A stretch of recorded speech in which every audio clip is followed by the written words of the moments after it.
नमस्कार दोस्तों, मेरा नाम है राहुल और आप देख रहे हैं object oriented programming in PHP. और दोस्तों, हम लोग काम कर रहे हैं अपने कोऑर्डिनेटर के मिनी प्रोजेक्ट पे।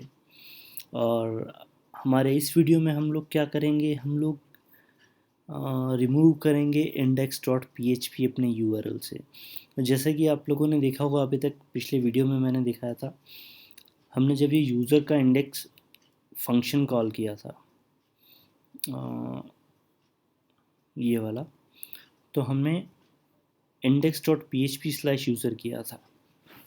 यहीं आप देखिए, इसको अगर हम यहाँ से रिमूव कर दें, हम लोग चाहें कि हमारा यूआरएल ऐसा हो, तो अभी ये नॉट फाउंड बताता है, क्योंकि हम लोगों ने जो है इंडेक्स डॉट पी रिमूव नहीं किया है। रिमूव करने का तरीका क्या है यूआरएल से, बेसिकली वो मास्किंग होती है।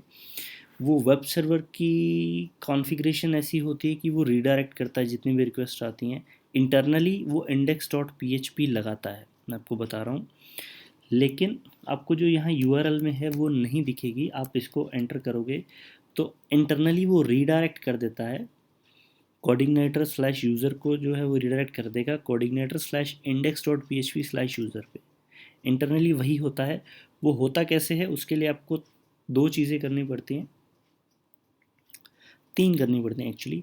एक, आपको अपाची जो आपका वेब सर्वर है उसका रीराइट मोड अनेबल करना पड़ता है। वो मॉड्यूल्स होते हैं, वेब सर्वर के काफ़ी सारे मॉड्यूल्स हैं जिनमें से एक है रीराइट, वो आपको अनेबल करना पड़ता है। और दूसरा, इसमें आपको एच टी एक्सेस अनेबल करनी पड़ती है और यहाँ पे डालनी भी पड़ती है। वो एच टी एक्सेस कौन सी होती है मैं आपको बताता हूँ। मैंने आपको सबसे पहला वीडियो जो था इंट्रोडक्शन का कोऑर्डिनेटर का, उसमें मैंने आपको बताया था कि कोऑर्डिनेटर की सबसे अच्छी बात है उसकी डॉक्यूमेंटेशन। तो आपको कभी भी ज़रूरत पड़े किसी भी चीज़ के लिए, आप उसकी डॉक्यूमेंटेशन खोलो और आपको आपकी ज़रूरत का जो है, जो आपका सवाल है उसका जवाब मिल जाएगा। हम लोग चलते हैं कोऑर्डिनेटर पे, नहीं तो यहाँ नहीं चलते हैं हम लोग, क्योंकि हर जगह आपका इंटरनेट चल रहा हो ज़रूरी नहीं है। तो इसके लिए कोऑर्डिनेटर ने आपका जो प्रोजेक्ट है उसमें ऑलरेडी एक फ़ोल्डर बना के दिया है एप्लीकेशन के साथ यूज़र गाइड का। तो इसका मतलब ये है, जब भी आपने फ्रेमवर्क डाउनलोड किया तो यूज़र गाइड साथ में डाउनलोड हो चुकी है। और उसको आप कैसे एक्सेस कर सकते हो, लोकल होस्ट जो भी आपका वेब सर्वर है स्लैश कोऑर्डिनेटर, आपके प्रोजेक्ट का नाम, और यूज़र अंडरस्कोर गाइड जो आपके यूज़र गाइड के फोल्डर का नाम है। इस पर आप एंटर करेंगे तो आपको मिलती है यूज़र गाइड कोऑर्डिनेटर की। लेकिन ये मेरे हिसाब से 3.0 की गाइड है, ये इसमें कैसे खुल गई?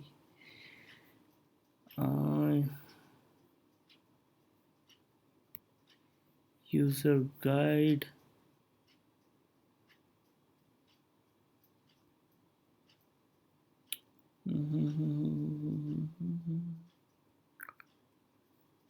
टेबल ऑफ कंटेंट,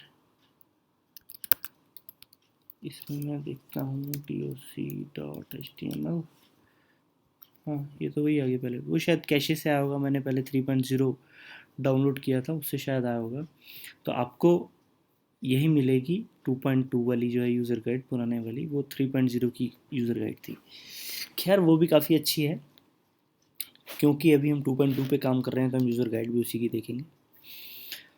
ओके, इसमें हम लोग जाते हैं तो हम लोग बात कर रहे थे इंडेक्स डॉट पी रिमूव करने की, जो कि अभी नहीं हो रही है। एक, आपने रीराइट मॉड्यूल एनेबल करना है, H T access by default enable होती है ज़्यादातर। और तीसरा जो आपको काम करना है, आपको जाना है इसमें यूआरएल्स पे, यूआरएल कोऑर्डिनेटर यूआरएल्स, ये आपको जनरल टॉपिक्स के अंदर मिलता है। ये फिर 3.0 पे आ गया, ये शायद 3.0 की ही डॉक्यूमेंटेशन आ रही है साथ में, ये शायद कोई ज़्यादा डिफरेंस नहीं होगा। खैर, यहाँ पे हम आते हैं removing the index dot P file. ये देखिए, by default the index dot P file will be included in your URLs, कुछ इस तरह से दिखेंगे। If your Apache server has mode rewrite enabled, मैंने वही चीज़ बोली, आपको ये अनेबल करना रीराइट मॉड्यूल ज़रूरी है। You can by using H T x file फलाना फलाना फलाना। आपको बेसिकली ये कोड चाहिए, इसको आपने कॉपी किया और जो आपकी रूट डायरेक्टरी है, यानी कि ये कोऑर्डिनेटर का फोल्डर है, इसके अंदर आपको एक फ़ाइल बनानी है, न्यू फाइल .htxs। ये डॉट का आपको ध्यान रखना है, .htxs, और इसमें ये आपको पेस्ट करके सेव कर देना है। इसका क्या है, रीराइट इंजन ऑन। इसको हम लोग एक बार नज़र मार लेते हैं क्या कोड है इसमें। रीराइट इंजन ऑन है, यानी कि जो रीराइट इंजन जो इसका मॉड्यूल है, मॉड्यूल तो आपने अनेबल कर दिया लेकिन उसको रन भी करना है, तो रीराइट इंजन ऑन हो गया।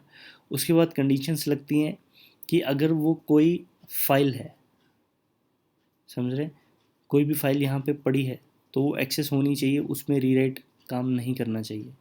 अगर कोई डायरेक्टरी है, जैसे यूज़र गाइड है हमारा, ये यूज़र गाइड नाम की एक डायरेक्टरी बनी हुई है, और इसमें भी रीडायरेक्ट कर देगा तो हमारी यूज़र गाइड खुलेगी कैसे? अगर वो डायरेक्टरी है तो हमारी डायरेक्टरी खुलनी चाहिए, रीडायरेक्ट नहीं होनी चाहिए।